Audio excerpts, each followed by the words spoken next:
ज्यांच्या संपूर्ण महाराष्ट्राला देश विदेशात पण ज्यांना बोलवलं जातं व्याख्यानासाठी, आणि आज माझ्या मुलाने एक प्रश्न विचारला की पप्पा, हे जे ख्रिश्चन लोक आहेत यांच्याकडे लोक सगळं आदराने का बघतात?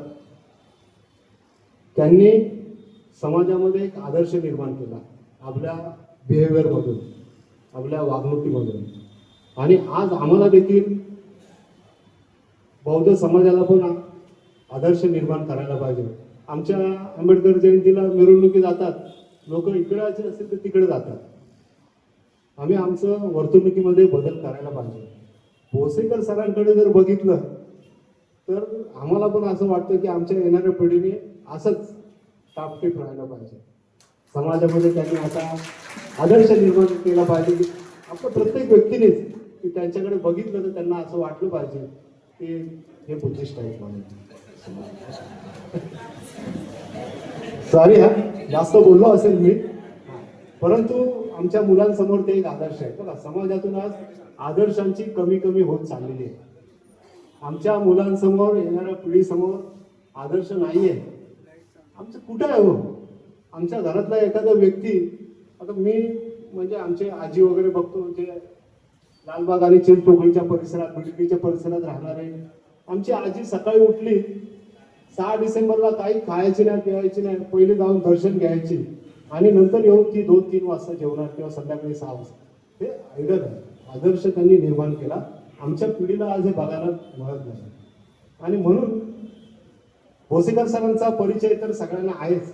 बंधूंनो, मी जसं आपल्या कार्यक्रमाला अरेंज करतो, उपस्थित राहतो, तसं RSSचं एक मोठं सेंटर आहे ठाणे शहरामध्ये, सहयोग मंदिर. मी आणि माझी मिसेस आम्ही आवर्जून तिथे त्या कार्यक्रमाला जातो. काय काय असेल आपण त्यांचे चुटूक काय काय असेल त्यांचं एवढं मोठं घेऊन आपल्याला सांगतात, पण आम्हाला तुम्ही सगळ्यांनी हे ऐका. भोसेकर सरांचा परिचय मी थोडक्यात देतो.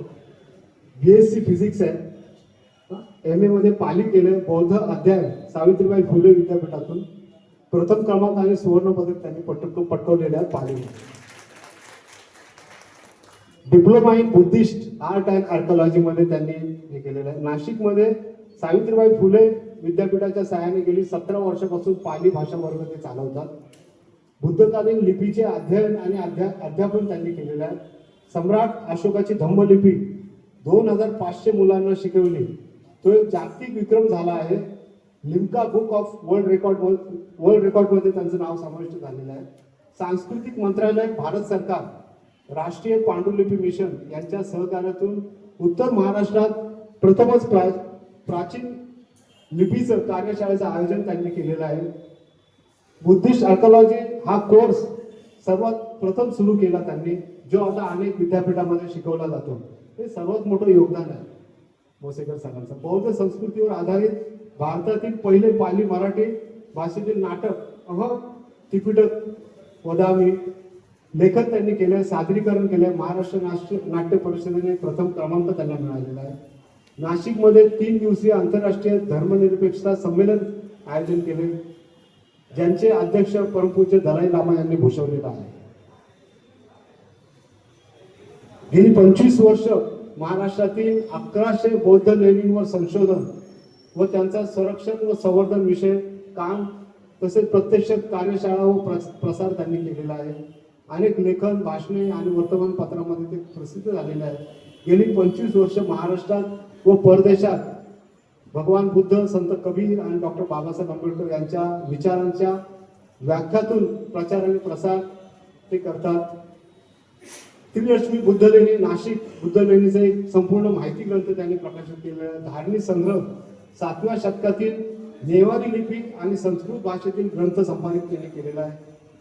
धम्मलिपी, अशोकाच्या लिपीचा शोध ग्रंथ, अनारायण धम्मपाल आणि महाबोधी विहाराचा लढा त्यांनी उभारलेला आहे. महाबोधी महाविहार हा संघर्ष केलेला आहे. महानिर्वाण यात्री, बुद्धांच्या आयुष्याशी निगडीत स्थळांची आत्मकथा त्यांनी, आणि सिंसपाची पाने बौद्ध संस्कृतीवरचे लेख त्यांचे प्रसिद्ध आहेत. अध्यक्ष बौद्ध साहित्य प्रसारक मंडळ, डायरेक्टर ट्रिबल्स प्राचीन भाषा लिपी संशोधन संस्था. हे सन्मान्य भोसेकर सरांचं कार्य आणि मोहिते सरांनी सांगितल्याप्रमाणे की आजपर्यंत आम्ही ब्रह्मलिपी असं म्हणत होतो, तसं नामांकन त्यांनी करून धम्मलिपी आज हे संपूर्ण जगासमोर त्यांनी ठेवलेलं आहे. यामध्ये भोसेकर सरांचं खूप मोठं योगदान आहे. असे वक्ते आज आपल्याला लाभलेले आहेत. मी सन्मान्य भोसेकर सरांना विनंती करेन की आपण आपलं मनोगत व्यक्त करू.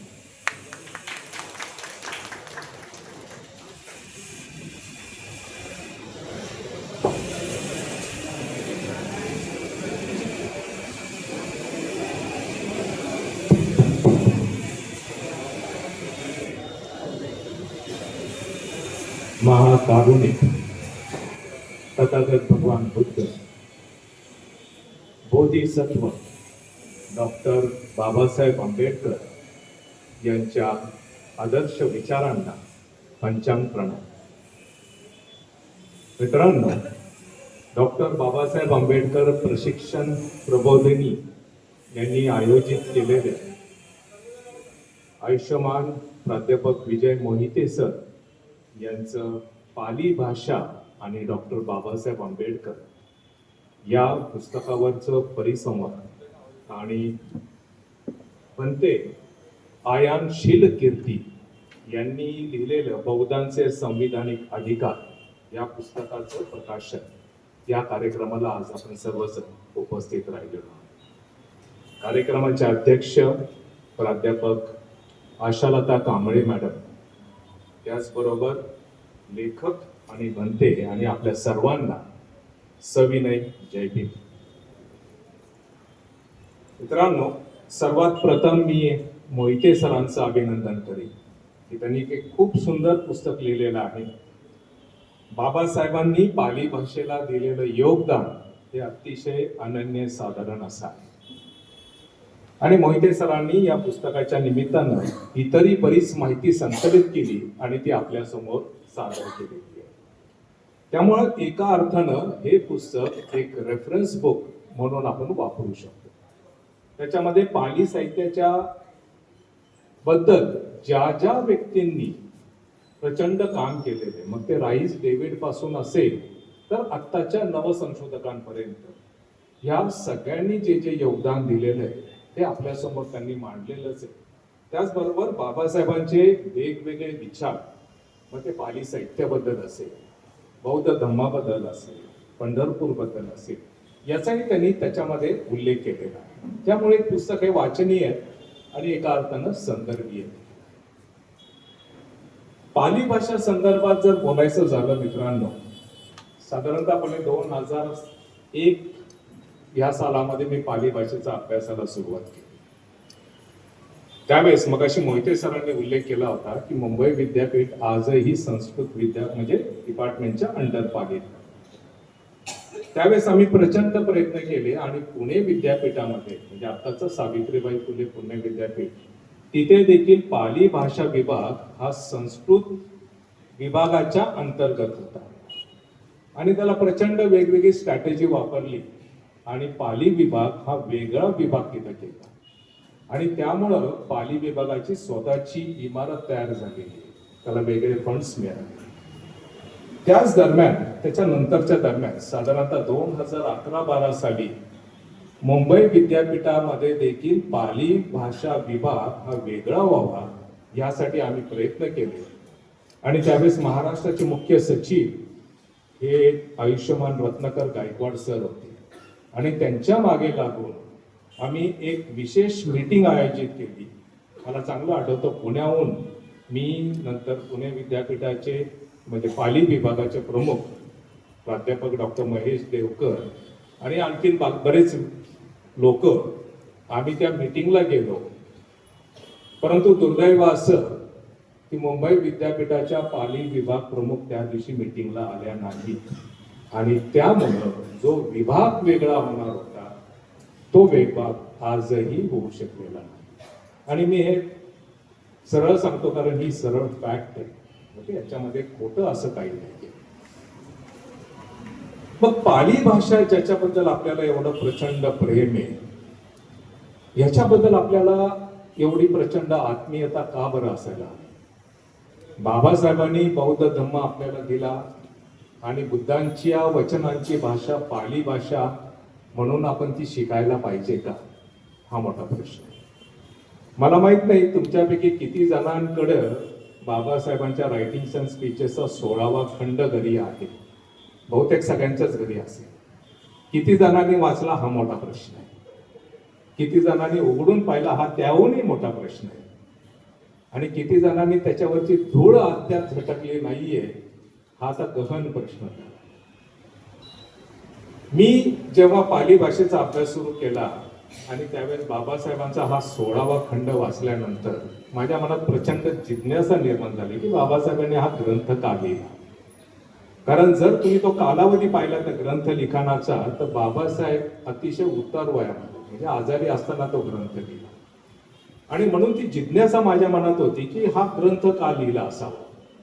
आणि त्यावेळेस मला चांगलं आठवतं, मुंबईमध्ये येऊन मी बाबासाहेबांचे स्वीय सचिव जे होते कालकथित नानकचंदजी रट्टू यांना भेटलो होतो.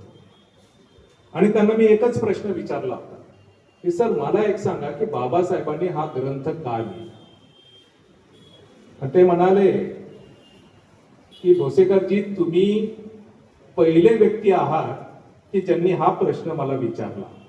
इतर जण विचारतात बाबासाहेबांचा मृत्यू कसा झाला, घातपात झाला का, बाबासाहेब काय खायचे, काय झालं शेवटच्या दिवशी. तुम्ही मात्र विचारला हा वेगळा प्रश्न पहिल्यांदाच मी ऐकला. आणि त्यांनी मला मग ती एक स्टोरी सांगितली. ते म्हणाले जेव्हा बाबासाहेब हा ग्रंथ लिहित होते त्यावेळेस देखील मी बाबासाहेबांना हाच प्रश्न विचारला. कारण बाबासाहेब प्रचंड आजारी होते. जे वर्णन नानकचंदनी मला सांगितलं ते खरोखरच मला त्याच्याबद्दल प्रचंड दुःख म्हणजे अश्रू अनावर झाले होते. ते म्हणाले बाबासाहेबांना उठता बसता येत नव्हतं, त्यामुळे ते त्या बेडवर झोपून असायचे. आणि हा ग्रंथ लिहिण्यासाठी बाबासाहेबांनी त्यांच्या मागे उषा पत्के लावलेले असायचे. आणि ते त्यांच्या छातीवर कार्डबोर्ड घ्यायचे, जो आपला रायटिंग बोर्ड असतो, त्या रायटिंग बोर्डला फुटस्केप्स लावलेले असायचे. आणि ते असे छातीवर बसून ते लिहायचे. तर नानकचंदनी त्यांना विचारलं होतं की बाबासाहेब एवढा त्रास होतोय, एवढा आजार, बाबासाहेबांना डायबिटीज होतं, बाबासाहेबांना मूत्राशयाचा त्रास होत होता, सगळाच त्रास होत होता, बीपी होतं, एवढं होत आहे तरी तुम्ही का बरं हा ग्रंथ लिहिताय. आणि त्यावेळेस ते म्हणाले की नानकचंद, जेव्हा मी बौद्ध धम्म स्वीकारे आणि माझ्या लोकांना मी बौद्ध धम्म देईन तेव्हा बुद्धांचे विचार काय आहे ही माझ्या लोकांमध्ये जिज्ञासा निर्माण होईल. आणि बुद्धांचे सर्व विचार हे पाली भाषेमध्ये आहेत, पण पाली भाषेची डिक्शनरी सध्या फक्त इंग्रजीमध्येच आहे. माझ्या लोकांना मराठीच धड येत नाही, ते इंग्रजी कुठून येणार. आणि म्हणून ज्यांना ज्यांना मराठी शिकतायत त्यांच्यासाठी मी ही डिक्शनरी बनवतोय, म्हणजे जेव्हा ते पाली त्रिपिटकाचा अभ्यास करतील तर त्यांना ते शब्द जे आहेत पाली भाषेचे त्याची अडचण होणार. बाबासाहेब 1956 साली, आणि मला नाही वाटत म्हणजे 2000 साली जेव्हा मी सर्वे केला अनेकांच्या घरी तो ग्रंथ अस्तित्वात होता. कुणाला माहीतच नाही की बाबासाहेबांनी पाली भाषेवर किंवा पाली शब्दकोश लिहिलेला आहे. आजही ती स्थिती, त्याच्यामध्ये काही जास्त फरक झालेला नाही. म्हणूनच मी जेव्हा नेहमी म्हणत असतो की पाली भाषेवर आपण खरंच प्रेम करतोय, बाबासाहेबांबद्दल जर आदर दाखवायचा असेल तर बाबासाहेबांना अभिप्रेत असलेलं जे त्यांचं मिशनचं काम आहे ते आपण केलं पाहिजे. बाबासाहेबांना वाटलं होतं की माझ्या लोकांना मी बौद्ध धम्म दिल्यानंतर ते खऱ्या अर्थानं बौद्ध होते, खऱ्या अर्थानं ते बुद्ध वचनांचा अभ्यास करते. आमची मजल अजून त्रिसरण आणि पंचशिलाच्या पलीकडे गेलेलीच नाही. कधी शिकणार आम्ही पाली त्रिपिटक? कधी पाली त्रिपिटकामध्ये वचनं आम्ही कधी वाचायला सुरू? आणि जेव्हा आम्ही पाली भाषेचे वर्ग सुरू केले त्यावेळेस माझ्या लक्षात आलं की जेवढी विद्यापीठ भारतामध्ये आहे आणि जे काय ते पाली भाषा शिकवत आहे, आणि आजही ती स्थिती आहे. आम्हाला पाली भाषेत शिकवलं जातं. पाली त्रिपिटकामधल्या सुत्त पीठक, विनय पीठक, कदाचित अभिधम्माचे उतारे दिले जातात आणि मुलांना त्याचं मराठी किंवा इंग्रजीमधलं भाषांतर दिलं जातं. पेपर सेटिंग जेव्हा होतं तर वर प्रश्न असतो मराठीमध्ये, उदाहरणार्थ खालील सूक्ताचा पालीमधून मराठीमध्ये भाषांतर करा. मग आपण ते करतो, किंवा मराठीतनं पालीमध्ये करायचं ते करतो. आणि जे जे प्रश्न लिहिलेले असतात त्याची उत्तरं आम्ही मराठी किंवा इंग्रजी किंवा हिंदीमध्ये. कुठल्या अर्थानं आम्ही पाली भाषा शिकतो. म्हणजे पाली भाषेला, म्हणजे मराठी भाषेचं प्रश्नपत्रिका असेल, अभ्यास असेल, तर कुठल्या भाषेत करतो आपण? आपण इंग्रजीमध्ये करणार का?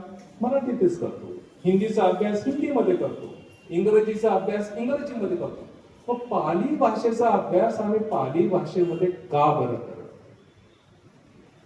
आणि मग त्यावेळेस माझ्या लक्षात आलं की जी काय एक दोन विद्यापीठं फक्त पाली व्याकरण शिकवत होती, ती आता तर कोणच शिकवत नाही.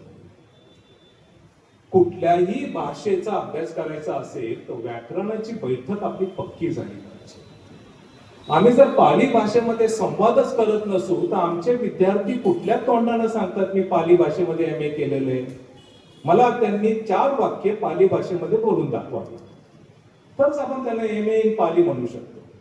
जसं MA इन इंग्रजी म्हणतात, म्हणजे गावाखेडच्या आधुनिक भाषेमध्ये MA इंग्रजीमध्ये करतात. मग त्याला व्हॉट इज युअर नेम इथून पासून त्याला सुरुवात करावी लागते. म्हणजे तो शेक्सपियरही शिकतो आणि बायरन पण शिकतो आणि सगळं शिकतो, पण त्याला बोलता मात्र येईल. ही स्थिती आमची झाली. आणि म्हणूनच मी नेहमी आवाहन करत असतो प्रत्येक विद्यापीठ, प्रत्येक कॉलेजमध्ये, पाली भाषा फक्त प्रसाराची भाषा नाही. म्हणजे मी पाली भाषेमध्ये MA झालोय याच्या डिग्र्या मिळवणारे अनेक जण मला भेटलेले आतापर्यंत, पण मी पाली भाषेमध्ये संवाद करू शकतो असं बोलणारा क्वचित एखाद दुसरा भेटलेला आहे. एक चांगला किस्सा आहे. आम्हाला जेव्हा थिसिस सादर करायचं होतं त्यावेळेस पाली भाषेसाठी माझे एक मित्र आणि आम्ही पाली भाषेमध्ये थिसिस सादर केलं. जे एक्झामिनर आले होते ते म्हटले मराठी नाहीतर इंग्रजीमध्ये सादर करा, पाली भाषेत कशाला करताय? म्हटलं पाली भाषेचा थिसिस आहे तो पाली भाषेमध्येच करावा लागणार ना. नाही म्हटलं आम्हाला कळणार नाही, आम्हाला तो सिनॉप्सिस द्या तुमचा, आम्ही नंतर मार्क्स येईल. मग कुठे चाललोय नेमकं? मग खऱ्या अर्थानं आपण पाली शिक्षित होतोय का हा प्रश्न आपण विचारायला पाहिजे. म्हणून मित्रांनो, कारण त्याचं मूळ आहे जेव्हा तुम्ही पाली त्रिपिटक वाचायला घ्याल आणि ज्यावेळेस पालीचे 3 महत्वाचे व्याकरण आहेत, कच्छायन व्याकरण, मोगलान व्याकरण आणि सद्यलिपी. मला माहित नाही तुमच्या विद्यापीठामध्ये शिकवतात का व्याकरण? कुठलं शिकवतात? मोगलान शिकवतात. कच्छायन का बरं शिकवत नाही? कच्छायन पण आहे. कारण जोपर्यंत तुम्ही व्याकरण शिकत नाही मित्रांनो, साधा हिशोब आहे. बुद्धांच्या काळामध्ये सगळ्यात आधी, म्हणजे जर तुम्ही पाहिलं की कच्छायन व्याकरणचं पहिलं सूत्र काय आहे? अथ अक्षर संयतो. आणि हे जे व्याकरण आहे हे बुद्धांच्या काळामध्येच तयार झालेलं होतं. बुद्धांनी त्याचं अनुमोदन केलं होतं. काय अर्थ आहे बरं या एका ओळीचा? म्हणजे प्रत्येक अक्षराला अर्थ आहे. जर एखादा अक्षर पुढे मागे झालं तर अर्थाचा अनर्थ होऊ शकतो. आणि बुद्धांनी त्याचं अनुमोदन केलेलं आहे. विनय पिटक वाचलं तर तुमच्या लक्षात येईल. पण अथ अक्षर संयतो म्हणजे काय? की एक एक अक्षर महत्वाचं. आता कधी येतं? आपण त्रिसरण म्हणतो. 70 वर्षामध्ये जेवढी पुस्तकं भाषांतरित झालेली मी पाहिली आहे त्रिसरण पंचशिलाची, बुद्धं शरणं गच्छामि, ह्याचं काय उत्तर येतं बरं मराठीमध्ये भाषांतर? मी बुद्धाला शरण गेलो, मी दुसऱ्यांदा गेलो. किती महत्वाची मूर्खपणाची चूक आम्ही करत आलो मित्रांनो, हे तुमच्या लक्षात येत नाही. शरण शब्दाचा अर्थ हा जो पाली शब्द आहे त्याचा अर्थ शरण होऊ शकत नाही, कारण दोन्ही शब्दांचेच अर्थ वेगळेले आहेत. शरण शब्दाचा अर्थ होतो कुणाला तरी आम्ही शरण गेलोय. म्हणजे जसं पूर्वीच्या लढाया व्हायच्या, एक राजा दुसऱ्या राजाला हरवायचा, हरलेला राजा जिंकलेल्या राजाला शरण जायचा आणि मग तो म्हणतो मला जीवदान दे बाबा, नाही तर काहीतरी कर, मी तुझा मांडलिक म्हणून जातो. तो शरण जातो, तो गुडघ्यावर बसून जातो आणि त्याच्या पाया पडतो, त्याचा मांडलिक होतो. बुद्धाने कधी कुणाला सांगितलं की मला शरण जा म्हणून? बुद्धांना आपण मोक्षदाता, आपलं मार्गदाता म्हणतो, मोक्षदाता नाही. हे बुद्धांनी स्वतः सांगितलेलं आहे. मग सरणम शब्द हा जो पालीचा आहे त्याचा अर्थ काय होतो? याचा अर्थ होतो मी तुमचं अनुसरण करतो. म्हणजे बुद्ध रूपासमोर जेव्हा आपण पंचांग प्रणाम करून बुद्धं शरणं गच्छामी म्हणतो, याचा अर्थ होतो या बुद्ध रूपामध्ये जे बुद्धत्वाचे गुण मला दिसत आहे ते माझ्यामध्ये विकसित होऊ दे यासाठी केलेली मी अर्चना वंदना म्हणजेच बुद्धं शरणं गच्छामी. आणि ही याचना फक्त काही करायची नसते, म्हणजे योगासनासाठी नुसतं नाही करायचं. तर बुद्ध म्हणतात हे तुमच्या 3 प्रकारे आले पाहिजे, एक कायिक, एक वाचिक आणि एक चैत्यास. जोपर्यंत तुमच्या चित्तामध्ये हो विचार उमटत नाहीये बुद्धं शरणं गच्छामी, तोपर्यंत त्या बुद्धं शरणं गच्छामी म्हणायला काहीही अर्थ होत नाही. हे अर्थ अक्कल संयतो. आणि ज्या वेळेस तुम्ही हा नियम पाली त्रिपिटकातल्या प्रत्येक सूत्राला, प्रत्येक शब्दाला लावायला सुरुवात कराल, त्यावेळेस तुमच्या लक्षात येईल की गेल्या 100 वर्षामध्ये इथल्या व्यवस्थेनं पाली त्रिपिटकाचा देखील चुकीचा अर्थ लावून आमच्या समोर आणलेला आहे. आणि आमच्या अनेक स्कॉलर लोकांनी, आमच्या भिक्खू संघाने देखील याचे चुकीचा अर्थ लोकांपर्यंत पोहोचवलेले. कारण मुळामध्ये आम्ही पाली भाषेचं शिक्षण घेतलेलं नाही, व्याकरणिक अर्थाने घेतलेलं. आमच्याकडे व्याकरणिक बेस कुठे आहे? आम्ही पाली वाक्य रचना करू शकत नाही. आम्ही सुरुवातीचं जे काही व्याकरण शिकतो, कुठलंही व्याकरण सुरुवातीचं मी मा सीधा की अंती आपलं काय सॉरी, आणि त्याच्या पलीकडे आम्ही कुठे जातोय, त्याच्या पुढे जातोय. त्यामुळे मित्रांनो, जेव्हा तुम्ही पाली भाषा शिकायची असेल ना, तर ती मनापासून शिका. पाली त्रिपिटकामधले असे अनेक शब्द आहेत ज्याच्या अर्थाचे अनर्थ झालेले. आणि ज्या वेळेस मी पाली भाषेच्या व्याकरणाचा अभ्यास सुरू केला त्यावेळेस मला लक्षात आलं सम्राट अशोकांच्या शिलालेख देखील इथल्या व्यवस्थेनं ते पाली प्राकृत मध्ये असलेले शिलालेख आधी त्याची संस्कृत छेदी केली, म्हणजे संस्कृत भाषांतर केलं. आणि त्या संस्कृत भाषांतरानंतर ते इंग्रजी आणि मराठी किंवा हिंदीमध्ये भाषांतर केलं. पण संस्कृतचं व्याकरण वेगळं, पाली भाषेचं व्याकरण वेगळं. संस्कृत भाषा म्हणजे पाली भाषा ज्याला शरणम म्हणते त्याला संस्कृतनी शरणम केलं आणि तेच पुढे मराठीमध्ये शरण झालेलं. पण अर्थाचा अनर्थ गेला, नेमका तोच चुकीचा विचार आजही आमच्यापर्यंत पोहोचलेला. त्यामुळे गेल्या 70 वर्षामध्ये बाबासाहेबांना अभिप्रेत असलेले बौद्ध धर्मीय आम्ही होऊ शकलो नाही, त्याचं हे मूळ कारण. कारण पाली भाषेमध्ये जे बुद्ध वचन, कारण पाली भाषा ही फक्त बुद्ध वचनांचीच भाषा आहे. आणि ज्यावेळेस आम्ही पाली भाषेचा अभ्यास करतो त्यावेळेस लक्षात येतं खऱ्या अर्थानं बुद्धांना काय म्हणायचं. मग त्याच्या पुढच्या ती अर्थ कथा आणि या सगळ्या गोष्टी आहेत. पण जर आपण पाली भाषा शिकत असू तर मग ती, जसं मी नेहमी म्हणतो, कदाचित ते खूप रिपिटेशन वाटेल, पण ते खूप गरजेचं आहे की पाली भाषा तुम्ही मनापासून शिका. साधी संवादाची वाक्य. मागे एका परिसंवादामध्ये मी म्हटलं होतं, आपण फक्त म्हणतो पाली भाषेचा प्रचार करणार, पाली भाषेचा प्रसार करणार. तुम्हाला त्रिसरण येतं, पंचशील येतं, लिहून टाका पाली भाषा येते. चांगली गोष्ट आहे, एक ते स्ट्रॅटेजी म्हणून चांगली आहे. पण जोपर्यंत पाली भाषा ही आपल्या संवादाची भाषा होत नाहीये तोपर्यंत ती लोकभाषा जी बुद्धांच्या काळात होती ती होऊ शकणार. म्हणजे आम्ही लिहिताना देखील पाली भाषेमध्ये लिहिलं पाहिजे, आम्ही बोलताना पाली भाषेमध्ये बोललं पाहिजे, आम्ही एकमेकांशी संवाद साधताना पाली भाषेमध्ये बोललं पाहिजे. हे बाबासाहेबांना अभिप्रेत होतं, म्हणून त्यांनी 16 खंडामध्ये शेवटच्या पानामध्ये अनेक संवाद दिलेले. एका व्यापाऱ्यानं दुसऱ्या व्यापाऱ्याशी कसं बोलावं, एका गिरायकानं व्यापाऱ्याशी कसं बोलावं, बाप मुलाचा संवाद काय असायला पाहिजे, पती पत्नीचा संवाद काय असायला पाहिजे, वेगवेगळ्या वस्तूंना पाली भाषेमध्ये कुठली नावं असतील हे बाबासाहेबांनी शोधून काढले. हे कशासाठी दिले? म्हणजे गेल्या 70 वर्षामध्ये बाबासाहेबांना देखील आम्ही चुकीचं करून टाकलेलं, आम्ही चुकीचं समजलेलं. मी एक नेहमी म्हणत असतो की बाबासाहेबांना समजून घ्यायचं असेल तर बाबासाहेबांच्या भाषणांमध्ये आणि त्यांच्या लेखनमध्ये जो 2 ओळींमधला गॅप आहे ना तो आम्ही वाचायला शिकलं पाहिजे. इंग्रजीमध्ये त्याला म्हणतात रीड बिटवीन द लाईन्स. हे जोपर्यंत तो गॅप जो आहे जोपर्यंत आम्हाला समजत नाही तोपर्यंत खऱ्या अर्थानं बाबासाहेबांचं मिशन आम्हाला कधीच कळणार नाही आणि आमचा सगळा समाज असा फापट पसरलेला दिसतो. 70 वर्षामध्ये आमच्या समाजाने प्रचंड प्रगती केली. ज्या गावामध्ये ज्या नगरामध्ये आम्हाला नगरामध्ये चांगल्या वस्तीत राहण्याची मुभा नव्हती, आज तिथं आम्ही बंगले करून राहतोय.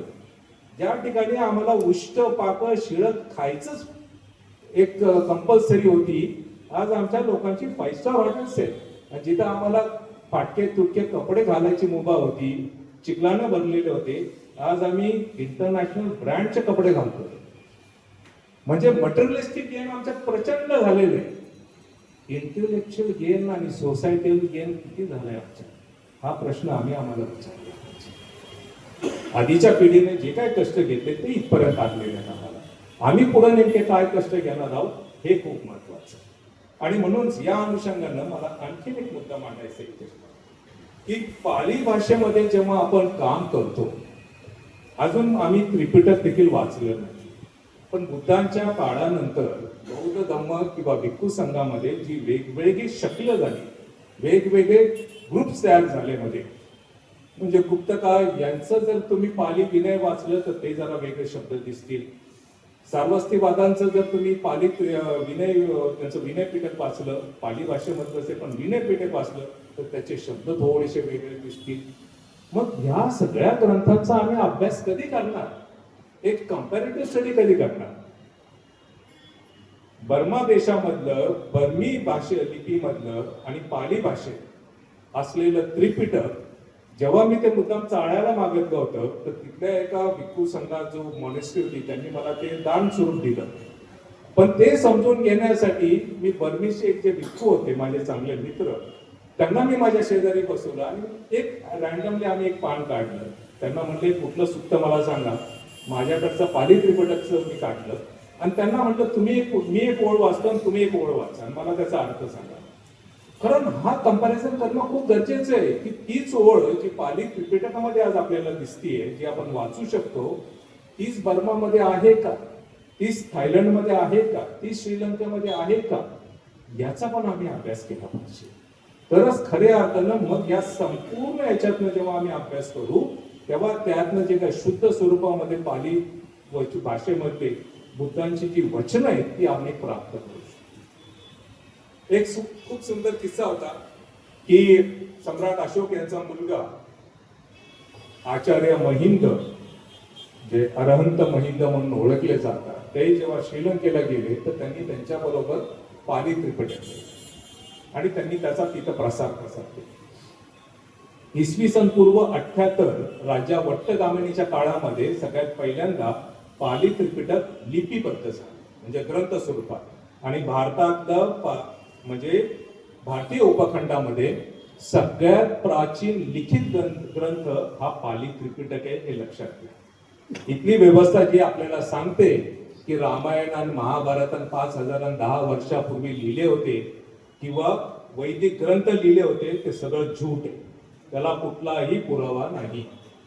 आणि मी हे तुम्हाला सपशेल सांगतोय कारण माझ्या पाहण्यामध्ये कुठेही ऐतिहासिक किंवा पुरातत्वीय प्रमाण आलेलं नाही.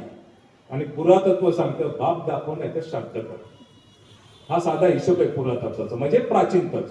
तर त्या हिशोबाने पाहिलं तर पाली त्रिपिटक हा भारतीय उपखंडातला किंबहुना जगातला सर्वात प्राचीन ग्रंथ आहे, जो इसवी सनापूर्वी 78 सालामध्ये पहिल्यांदा लिपीबद्ध केला. ह्याची गोष्ट इतकी रंजक आहे की हा जेव्हा ग्रंथ तिथे लिहिला आणि तिथं जेव्हा त्यांच्या मॉनेस्ट्रीमध्ये तिथं वाचण्यात येऊ लागला, ते अट्टकथानंतर त्याचं रूपांतर झालं, लिहिण्यात आलं. थायलंडच्या राजानं ही प्रत मागितली पाली त्रिपिटकाची आणि श्रीलंकेचा राजा देत नव्हता. त्यावेळेस थायलंडच्या राजानं श्रीलंकेवर स्वारी केली. मात्र तिथल्या भिक्खू संघांनी त्याच वेळेस या पाली त्रिपिटकाच्या अनेक संसर्ग निर्माण केल्या होत्या, अनेक कॉपीज तयार करून ठेवल्या होत्या, पण त्यावेळेस ती लिखित परंपरा सुरू झाली होती. आणि या राजानं काय केलं, सगळ्या जाळायचा प्रयत्न केला जेवढ्या त्याच्या हाती लागल्या. आणि एक प्रत जी पाली त्रिपिटक जी त्याला सापडली, जी त्याला ती ओरिजिनल वाटली, ती त्यांनी हत्तीवर बसून स्वतःच्या डोक्यावर घेऊन तो पुन्हा थायलंडला गेला. हा इतिहास आहे. आणि नंतर जेव्हा मी पुढे अजून त्याचा प्रयत्न केला, अभ्यास केला, थायलंडच्या राजघराण्याशी संपर्क साधून ती प्रत खरंच अस्तित्वात आहे की नाही ह्याचा मला शहानिशा करायचा होता. आणि त्यावेळेस लक्षात आलं की त्या प्रतीबरोबरच त्या थायलंडमध्ये आणखीन एक प्रत तयार करण्यात आली आणि ती नंतर ब्रह्मदेशाच्या राजाला ती भेट करण्यात आली. हा मित्रांनो पाली त्रिपिटकाचं महत्व विचार करून की एक राजा त्या प्रतीसाठी युद्ध करू शकतो का, तर ती त्याला मिळवायची. मग याचा अर्थ या शब्दांमध्ये केवढी मोठी ताकद असेल. तुम्ही सम्राट अशोकांचे शिलालेख जर वाचले तर सम्राट अशोकांनी त्यांच्या शिलालेखामध्ये पाली त्रिपिटकाच्या मधले 7 सुत्तांचं वर्णन केलेलं आहे. सांगितलंय हे सुत्त तुम्ही वाचावी, सर्व उपासकांनी वाचावी, सर्व भिक्खू संघाने वाचावी, याचा त्यांनी स्पष्ट आदेश काढलेला आहे. म्हणजे तिथून आपल्याला दिसतंय की पाली त्रिपिटक वाचण्यात येते. म्हणजे ह्या पाली त्रिपिटकाचा व्यास किती मोठा आहे, याच्यामधले कंटेंट, कारण ग्रंथ किती मोठा त्याच्या मोठेपणावर आधारित नसतो, त्या ग्रंथामध्ये नेमकं काय लिहिलंय हे खूप महत्वाचं असतं आणि म्हणून त्याचा अभ्यास करणं आपल्याला खूप गरजेचं आहे. त्यामुळेच इथं जे मला अनेक पाली भाषेचे विद्यार्थी दिसत आहेत, किती झाले पाली भाषेचे विद्यार्थी? सगळेच आहेत का? तुम्हाला एक अशी वेगळी सूत्र शिकवली असतील तुमच्या सिलेबस मध्ये, मला माहित नाही सर. सिद्धार्थ कॉलेजमध्ये व्याकरण किती शिकवलं जातं पाली भाषेचं, पण व्याकरणचं एक वेगळा पेपरच पाहिजे फार सुरुवातीपासून, सर्टिफिकेट कोर्स पासून. म्हणजे आम्ही जेव्हा बेसिक आणि ऍडव्हान्स कोर्स सुरू केले पाली भाषेचे, तर आम्ही त्याला व्याकरणाला 50 मार्क दिले आणि टेक्स्टला 50 मार्क दिले. विद्यार्थ्यांना म्हटलं मला 10 विद्यार्थी मिळाले तरी चालतील, 2 विद्यार्थी मिळाले तरी चालतील, पण त्यांनी व्याकरण शिकलं पाहिजे.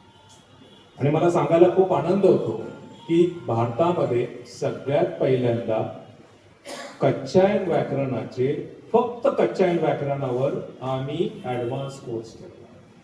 आणि तो ऍडव्हान्स कोर्स म्हणजे अनेक ठिकाणी शिकवत असतील एक दोन चॅप्टर, आम्ही संपूर्णपणे 200 मार्काचा पेपर ठेवला. तरी बाकीचं काही शिकायचं नाही, फक्त कच्चायन व्याकरण, काही शिकायचं नाही बाकीचं. आणि त्याच्यासाठी आम्हाला अनेक, म्हणजे दुबईमध्ये एक ब्रांच आहे आमची, ऑस्ट्रेलियामध्ये एक ब्रांच आहे, म्हणजे सगळे हे ऑनलाईन सांगतो मी तुम्हाला. आणि नॉर्थ अमेरिकामध्ये गेल्या वर्षी आम्ही ब्रांच सुरू केली. ही ह्यासाठी मग पाली भाषेचा प्रचार प्रसार कसा होईल. आणि त्या व्याकरण शिकवण्याचा अर्थ एकच की विद्यार्थ्यांना जे आमची ओरल्स परीक्षा, ज्याला आपण वर्बल एक्झाम म्हणतो, ती 50 मार्काची असते. आणि जे शिक्षक असतात ते पहिल्या प्रश्नापासून तर शेवटच्या प्रश्नापर्यंत केवळ पाली भाषेमध्ये विचारतात आणि विद्यार्थ्यांनी फक्त पाली भाषेमध्येच उत्तर द्यायचं असतं. कारण जोपर्यंत आपण अशा गोष्टी करत नाहीये, आज आपल्या सगळ्यांना माहिती आहे, मोहिते सरांनी त्याचा उल्लेख केला की पाली भाषेला आता छान दर्जा मिळालेला आहे, 500 कोटी 600 कोटी मिळालेले. कोण मिळवणार हे 500-600? यातला आमचा वाटा किती? कुणाला मिळणार वाटा? ज्यांच्याकडे तो इन्फ्रास्ट्रक्चर आहे तो. याच्यावर एचओडी कोण बसणार आहे? तुम्ही भारतातल्या सगळ्या पाली विभागाचे एचओडी बाहेर काढा, आपले बौद्ध समाजाचे किती एचओडीज असतील? आम्ही नाहीच आहोत. 1-2 सीट आहेत कुठेतरी आपली. बरं, ह्यांचा क्रायटेरिया काय आहे की ज्या वेळेस पाली भाषेचे एचओडी नेमायचे असते, मी गेल्या 30 वर्षाचा सगळ्या विद्यापीठांचं हे काढलेले ऍडव्हर्टिजमेंट, त्याच्यामध्ये लिहिले पाली विभाग प्रमुखासाठी समजा जागा आहे, त्याला काय येणं अपेक्षित आहे? संस्कृत भाषा. पाली भाषा पण आहे पण संस्कृत भाषा लिहिली, प्राकृत पण लिहिली. आता मला सांगा, जर संस्कृत भाषेचं व्याकरण वेगळं, पाली भाषेचं व्याकरण वेगळं, मग कुठल्या अर्थानं तो संस्कृत भाषा पंडित असलेला माणूस पाली भाषेवर का बरं बसवण्यात यावा? त्याचं पाली भाषेचं ज्ञान किती आहे? आणि हे प्रश्न तुम्हाला सगळीकडे जाणवतो. ज्या वेळेस पाली भाषेचे वर्ग सुरू केले आणि अनेक शाळा कॉलेजमध्ये नाशिकच्या आम्ही विचारणा केली की पाली भाषेचे वर्ग सुरू करा आणि आम्ही तुम्हाला शिक्षक देतो, तर ते म्हणले सरकारी नियमाप्रमाणे आमच्याकडं डीएड इन पाली झाला पाहिजे एक विषय. आणि त्यावेळेस माझ्या लक्षात आलं की बीएड किंवा बीएड इन पाली महाराष्ट्र सरकारच्या JR मध्ये नाहीये.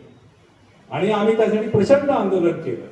आणि तुम्हाला सांगायला खूप आनंद वाटतो, पण मला खेदही वाटतो. 2005 साली आम्ही महाराष्ट्र सरकारकडनं GR काढला की इथून पुढे डीएड पाली भाषेमध्ये करण्यात यावं. तो GR सगळ्या डीएडच्या जेवढे जेवढे विद्यालय होते सर महाराष्ट्रभर सगळीकडे गेलं. पण प्रश्न असा आला की विद्यार्थी आणि शिकवणारे कुठे? म्हणजे आमची मूळ तिथून आहे, लक्षात घ्या. आज जर आम्हाला संस्कृत किंवा इतर कुठल्या भाषांची कॉम्पिटिशन मध्ये उतरायचं असेल, तो मुळामध्ये आम्ही आमच्या मुलांना कुठे तयार केले त्याच्यासाठी? आज तुम्ही भांडारकर मध्ये जा. भांडारकर मधले संशोधक एकमेकांशी संस्कृत भाषेमध्ये सरळ सरळ बोलतात. आणि जर एखादा तिराईत व्यक्ती त्यांच्या समोर असेल तर ते मुद्दामून संस्कृत मध्ये बोलतात की इतरांना कळू नये म्हणून. मला अजूनपर्यंत भांडारकरांनी त्यांचं लाईफ मेंबरशिप दिलेलं नाही, 3दा फॉर्म भरलेला आहे. कारण काही असू दे, पण प्रश्न पडतो मग का बरं नाही होत? आम्ही आमच्या डिपार्टमेंट पासून का बरं सुरू करत नाही? आणि मग पाली डिपार्टमेंट पुणे विद्यापीठामध्ये मी म्हटलं की जर आपला पाली विभाग आहे तर आम्ही पाली विभागात आमचा क्लर्क जो आहे, जो फॉर्म भरणार आहे, त्यांना देखील पालीमध्ये प्रश्न विचारले. ते म्हणले असं कसं शक्य आहे? म्हणलं तो पाली डिपार्टमेंट मध्ये काम करतोय ना, त्याची स्किल टायपिंग असेल, त्याची स्किल ऍडमिनिस्ट्रेशन असेल, पण जर तो पाली विभागात काम करत असेल तर त्याला पाली भाषा येणं गरजेचं आहे. आणि मग मी नालंदा विद्यापीठाचं उदाहरण दिलं. नालंदा विद्यापीठ हे जगातलं सर्वात पहिलं विद्यापीठ हे तुम्हाला सर्वांनाच माहिती आहे. पण त्याची एंट्रन्स परीक्षा घेण्यासाठी जो गेट कीपर होता, ती पहिली परीक्षा 3 स्तरावर नालंदा विश्व विद्यापीठामध्ये परीक्षा व्हायच्या.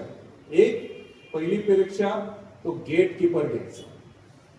हा गेट कीपर आत्ताचा PhD स्कॉलर, ज्यांनी PhD प्राप्त होतो. आणि त्याला जे पाहिजे विद्यार्थी व्यवस्थित वाटले तरच तो त्यांना पुढच्या खोलीमध्ये टाकायचा. पुढच्या खोलीमध्ये आज ज्याला आपण ग्रुप डिस्कशन म्हणतो, हे ग्रुप डिस्कशन तिथं व्हायचं. आणि तिसरी खोलीमध्ये व्हायचं, दॅट वॉज कॉल्ड ॲज आताच्या भाषेमध्ये पर्सनल इंटरव्ह्यू. ही सिस्टम आपण फॉलो करतो.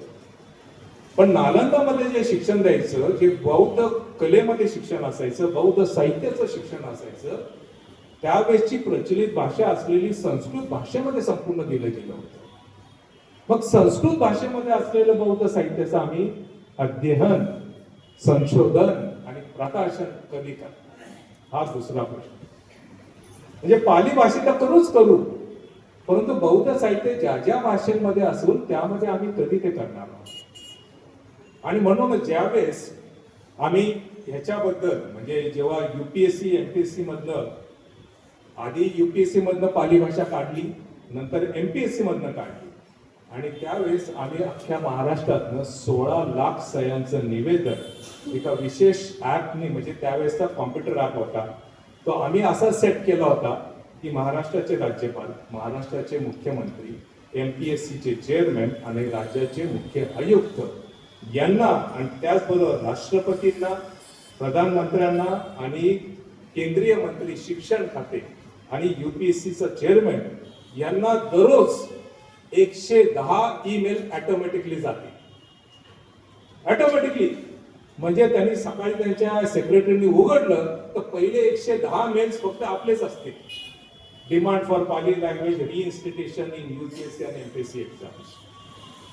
शेवटी वैतागून एकदा मला राज्यपालांच्या सचिवांचा फोन आला, अरे ते बंद तरी करून टाका एकदाच. मी म्हटलं जोपर्यंत निर्णय होत नाही तोपर्यंत होणार नाही. आणि त्यावेळेस मला इथं त्यांनी मुंबईमध्ये MPSCचे जे चेअरमॅन होते, मला त्यांचं आडनाव आता आठवत नाही, पण डेफिनेटली ते ब्राह्मण समाजाचे होते, त्यांनी मग अपॉइंटमेंट दिली कारण वरून ऑर्डर आल्यानंतर. आणि ज्यावेळेस मी त्यांच्या समोर सादर केलं त्यावेळेस ते म्हणाले की पाली भाषा आम्ही देऊ शकत नाहीये, कारण पाली भाषा ही या देशाची लोकभाषा नव्हती. आणि मी जेव्हा त्यांना उतारे दिले तर ते म्हणाले, त्यांनी माझं सगळं ऐकून घेतलं. आणि मित्रांनो, पुढच्या आठवड्यामध्ये त्यांनी सर्क्युलर काढलं की पाली भाषा कॅन्सल केली तर आता आम्ही उर्दू भाषा पण कॅन्सल करतोय, आम्ही संस्कृत भाषा पण कॅन्सल करतोय. म्हणजे तुमचं घ्यायचं तर नाहीच नाही, मग ते आमचं जे जायचं ते पण जाऊ द्या. आजही MPSC मध्ये उर्दू, संस्कृत, पाली प्राकृत नाहीये. हे साधारणतपणे 2010-11 साली ते काढण्यात आले. ह्याच्यासाठी जी चळवळ उभी करायची मित्रांनो, जर आपल्याला ती रिइन्स्टेट करायची असेल तर रिइन्स्टेटसाठी आपल्यामध्ये तेवढी धमक असली पाहिजे. आम्हाला फक्त रस्त्यावर झेंडे घेऊन उतरायचे नाहीये, कारण तसंही आमचं नाम खराब झालेलं आहे की ही लोक फक्त जयघोष करतात, जय भीम म्हणतात आणि झेंडे फिरवतात. आम्ही इंटेलेक्च्युअल लेवलवर कधी कॉम्पिट करणार आहोत हे सगळ्यात महत्वाचं. आणि हे इंटेलेक्ट जर आपल्याला शिकायचं असेल तर जो धम्म बाबासाहेबांनी आपल्याला दिलेला आहे त्या धम्माची संस्कृती जोपर्यंत आम्हाला समजत नाहीये तोपर्यंत या धम्माबद्दल आम्हाला अभिमान वाटणार नाही. काय आमची संस्कृती? आमची संस्कृतीच आम्हाला माहित नाहीये. जो थोरपणा बाबासाहेबांनी आम्हाला दिलेला आहे त्या संस्कृतीला जर आम्हाला माहित नसेल तर आम्ही ती कशाला, मला हे आहे कसं थोडं, ही जर संस्कृतीच आम्हाला माहित नसेल तर काय फायदा आमचा? आणि मी जसं म्हणत असतो की बाबासाहेबांचे विचार आम्ही समजून घेतले पाहिजे. मित्रांनो, या देशाला सगळ्यात पहिल्यांदा लिखित केलं ते बौद्ध संस्कृतीनं, जे सम्राट अशोकाचे शिलालेख आहे इसवी सन पूर्व 3ऱ्या शतकामध्ये. या जगाला किंवा या देशाला सगळ्यात पहिल्यांदा लिखित ग्रंथ दिलाय तो पाली त्रिपिटक, जो मगाशी मी तो उल्लेख केलेला होता. या देशाला सगळ्यात पहिलं चित्रकला, मनुष्याचं हुबेहूब त्याच्या भावनांची चित्रकला जर कुणी दिली असेल तर ती बौद्ध संस्कृतीने दिली. आणि ती सगळीत पहिली, भारतातली पहिली चित्रकला आपल्याला 4थ्या शतकामध्ये कोरलेली अजंता लेणीमध्ये पाहायला मिळते. या देशामध्ये दगडामध्ये छन्नी हातोडा करून लेणी तयार करणं, शिल्पकाम तयार करणं ही कला बौद्ध संस्कृतीने या देशाला दिलेली आहे. सम्राट अशोकाच्या काळाच्या पूर्वी या देशामध्ये कुठेही दगडामध्ये छन्नी हातोड्याचा वापर केला नाहीये किंवा कुठली लेणी कोरली नाही किंवा कुठलं शिल्प कोरलेलं सापडत नाही. हा पुरातात्विक पुरावा आहे आपल्याकडे. पहिल्या शतकामध्ये होऊन गेलेल्या आचार्य अश्वघोष यांनी संस्कृत मध्ये अनेक नाट्य लिहिली. याच अश्वघोषाची त्याच्या 300 वर्षानंतर जन्माला आलेल्या कालिदासानं बुद्धचरितमच्या काव्य कॉपी केली आणि त्याच्यावर संगीत शाकुंतल, मेघदूत आणि मग वेगळे काव्य लिहिली. आणि या कालिदासाला, जो चोर कालिदास मी म्हणतो, त्याला इथल्या व्यवस्थेनं महाकवी कुलगुरू पद दिले, आद्य कवी कुलगुरू. आणि सगळी कॉपी पेस्टच केली ना कालिदासानं. अश्वघोषाच्या काव्याची कॉपी केलेली आहे. मी तर ते उतारे सादर केलेले सगळ्यांसमोर. मग अशा चोर असलेलं, म्हणजे ज्यांनी काव्य प्रकार पहिल्यांदा आणला, म्हणजे काव्याला अनुष्टुप काय म्हणतात, 16 अक्षरांचं एक वाक्य कसं तयार करायचं हे आचार्य अश्वघोषांनी आम्हाला शिकवले, या देशाला शिकवले. त्याच्या काव्याची कॉपी या कालिदासाने केली. या देशामध्ये मित्रांनो सगळ्यात पहिल्यांदा विश्व विद्यापीठ देण्याचा मान हा बौद्ध संस्कृतीचा. नालंदा विश्वविद्यापीठ तयार केलं. आणि त्याच्या पूर्वी आणि त्याच्यानंतर असलेल्या बुद्ध लेणी हे सगळी कॉलेजेस होती, विद्यापीठ होती. आता विद्यापीठ कुठं होतं या देशामध्ये?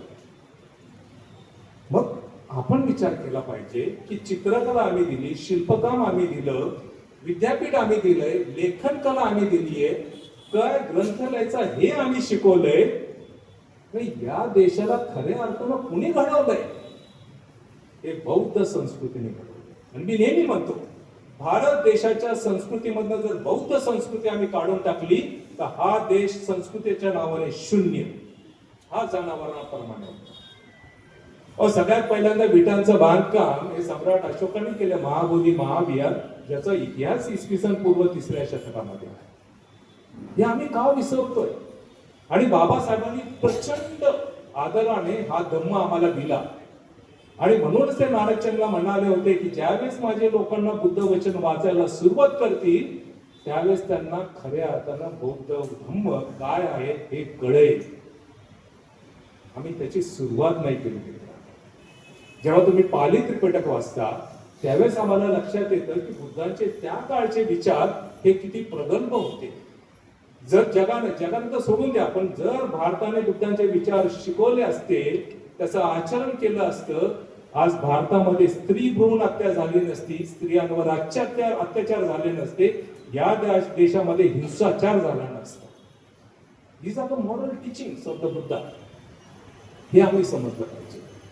आणि म्हणूनच या अर्थानं मित्रांनो, पाली भाषा शिकणं हे खूप अनिवार्य आहे जर आम्हाला मूळ बुद्ध वचन शिकायचे असेल. मग संवाद करू शकताना सुत्ताची एखादी सुरुवात होते एक नगरम किंवा भगवान बुद्धा सारनाथम विहरती वगैरे वगैरे येतं. अरे मग तुम्ही ते वाक्याचा बदल करा ना. एक समय मग भगवा असेल तर तुम्ही स्वतःचं नाव टाका. अतुलो मुंबई नगरे विहरती, म्हणजे मी मुंबई नगरमध्ये विहाराला आलो होतो. अरे करा ना वाक्याची सुरुवात. पाली त्रिपिटकाच्या सुत्तातले सुत्त काढा.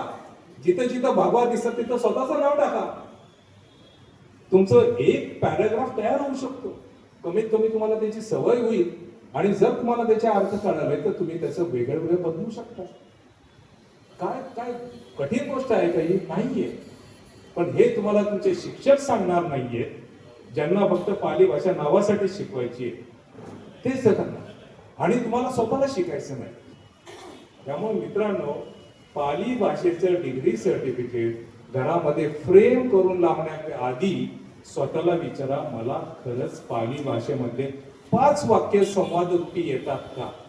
मी 5 वाक्य पाली भाषेमध्ये लिहू शकतो का? 5 वाक्य बोलू शकतो का? तरच तुम्हाला ते पाली भाषेचं सर्टिफिकेट लावण्याचा अधिकार आहे. मित्रांनो, पाली भाषेबद्दल बोलायचं तर प्रचंड बोलू शकतो, खूप बोलू शकतो. वेळेची पण मर्यादा आहे. पण जाता जाता मी तुम्हाला एकच सांगेन की ही जी पाली भाषा आहे, पाले ती रखती ती पाली, जी पालन केली, जिने बुद्धांच्या वचनांचं राखण केलेले ती पाली, असं बुद्धघोषांनी आपल्या अट्टकथांमध्ये लिहिलेलं. मग जर ती बुद्ध वचनांचं राखण करत असेल तर पुढे जाऊन आम्हालाही त्याचं राखण करायचंय, आम्हालाही त्याचा प्रचार प्रसार करायचा. आणि म्हणून त्या पाली भाषेचा अभ्यास आम्ही तेवढ्याच जोरकसपणे, एकदम प्रचंड श्रद्धेनं आम्ही केला पाहिजे. आणि एक मात्र लक्षात घ्या, पाली भाषेमध्ये ज्या वेळेस तुम्ही त्रिसरण आणि पंचशील बोलत असाल त्या वेळेस जरा त्याचा अर्थ समजून बोलायला सुरुवात करा. नाहीतर अदिन्न दाना म्हणायचं की आदिन्ना दाना म्हणायचं याच्यावरच आमच्या अजूनच कुणाला माहित नाही. कारण आदिन्ना म्हटलं काय होतं? आदिन्न दाना वीरमणी अर्थ काय होतो? एकच जेवण.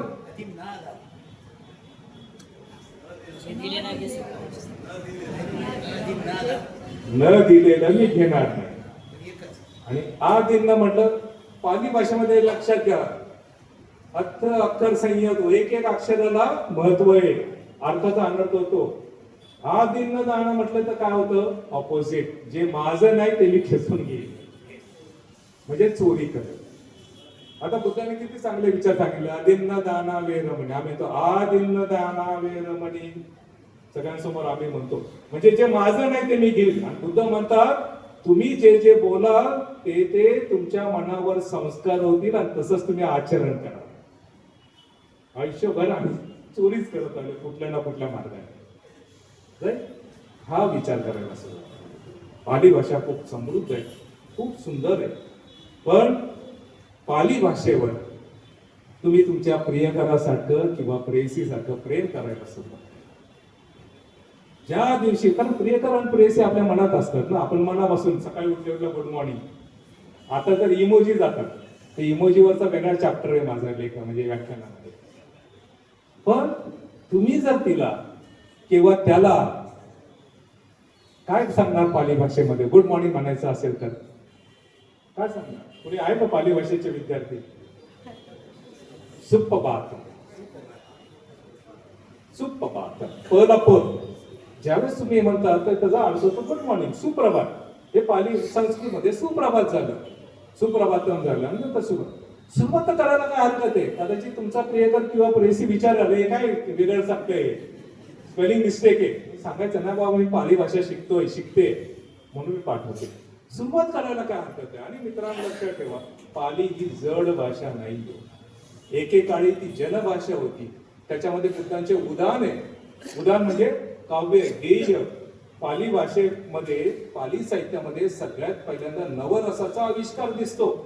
जो नंतरच्या साहित्यामध्ये येतात ते नवरस जे आहे ते पाली साहित्यातनं सुरू झाले. भारतामध्ये पाली त्रिपिटक हे सगळं प्राचीन साहित्य आहे. म्हणजे ह्या सगळ्या लोकांनी कॉपी पेस्ट केलेलं आहे हे आपण समजून घ्यायचं. पण जर ज्या साहित्यामध्ये नवरस असतील, ज्या साहित्यामध्ये गेय असेल, ज्या साहित्यामध्ये बुद्धांचं उदान जे आहे ते गायनाच्या स्वरूपात आहे आणि ज्याच्यामध्ये अश्वघोषांनी गायन करून त्यांचं नाव अश्वघोष पडलं, हे आम्ही समजून घेतलं पाहिजे. म्हणजे ती किती मधुर सुमधुर भाषा. आणि तुम्ही वाक्य पहा, तुम्ही पालित, मला माहित नाही तुम्ही किती वाचन केलेलं आहे, अभ्यासासाठी किती वाचन केलेलं आहे, पण जरा शांत डोक्याने तुम्ही जर एक एक वाक्य विचारायला सुरुवात केली, त्यातले प्रश्न उत्तर पहा. पुन्निका थेरीमध्ये जे साधं पहा तुम्ही, पुन्निका आणि त्या ब्राह्मणांचा संवाद वाचा. तो इतक्या गेय पद्धतीनं आहे की जसं आपण सहज मराठी बोलतोय सध्या, तसं आपण सहज त्या काळामध्ये पाली भाषा बोलत होतो. त्यामुळे मित्रांनो, पाली भाषा शिकताना एवढा फक्त नियम ठेवा, मनापासून शिका, व्याकरणावर जोर द्या, व्याकरणाचा अभ्यास करा आणि स्वतः संवादाची भाषा करायला तयार करा. आणि जेव्हा तुम्ही तयार कराल, ही संवादाची रूपी भाषा तुम्ही स्वतःहून बोलायला तयार कराल, लिहायला सुरुवात कराल, तेव्हा तुमच्या घरच्यांमध्ये सुरुवात होईल आणि त्याचबरोबर तुमचे इतर मित्रमंडळी पण ते सुरुवात करतील. त्यामुळं मोठ्या आदरानं जे मला इथं मोहिते सरांनी आणि डॉक्टर बाबासाहेब आंबेडकर प्रशिक्षण प्रबोधिनी यांनी बोलवलं, त्याबद्दल मी त्यांना धन्यवाद देतो. आणि तुम्ही जे शांत चित्ताने माझे विचार ऐकले त्याबद्दल तुमचं मनपूर्वक धन्यवाद. मी माझे विचार इथेच थांबवतो. सर्वांना सविनय जय भीम, जय भारत.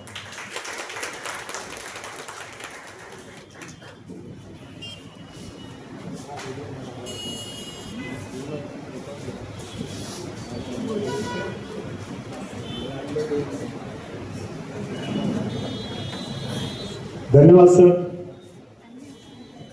खूप खूप मोलाचं मार्गदर्शन तुम्ही आम्हाला केलं.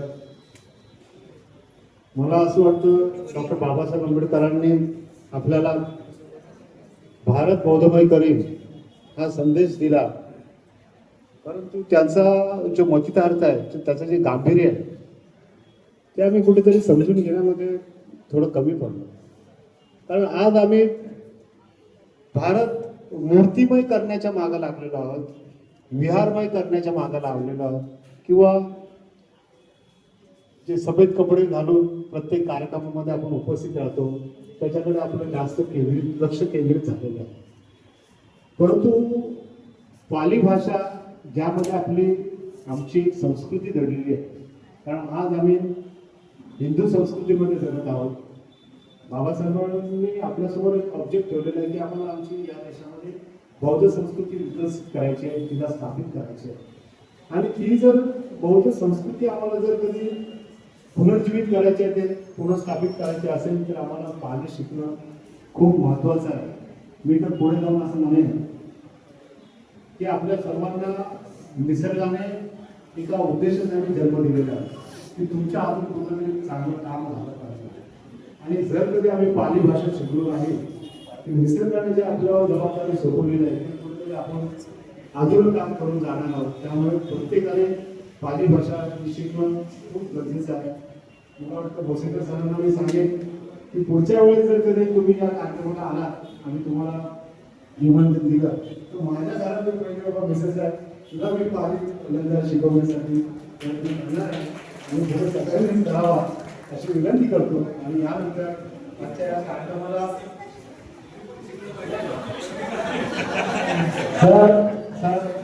एक 2006 साली 6 आणि 7 साली डॉक्टर आंबेडकर रोडला मी पाली भाषेचे वर्ग सुरू केले होते. आणि त्यामध्ये मी स्वतः मी देखील त्या वर्गामध्ये बसायचे होते. आमच्या विषयाने काही माहिती असेल फोटोग्राफ आमच्या त्या कार्यक्रमामध्ये. आजच्या या कार्यक्रमाला उपस्थित राहून आमच्या विनंतीला मान देऊन उपस्थित झालेल्या सन्माननीय आजच्या या कार्यक्रमाच्या अध्यक्षा आशालताई कांबळे यांचा परिचय मी आपल्याला थोडक्यात देत आहे.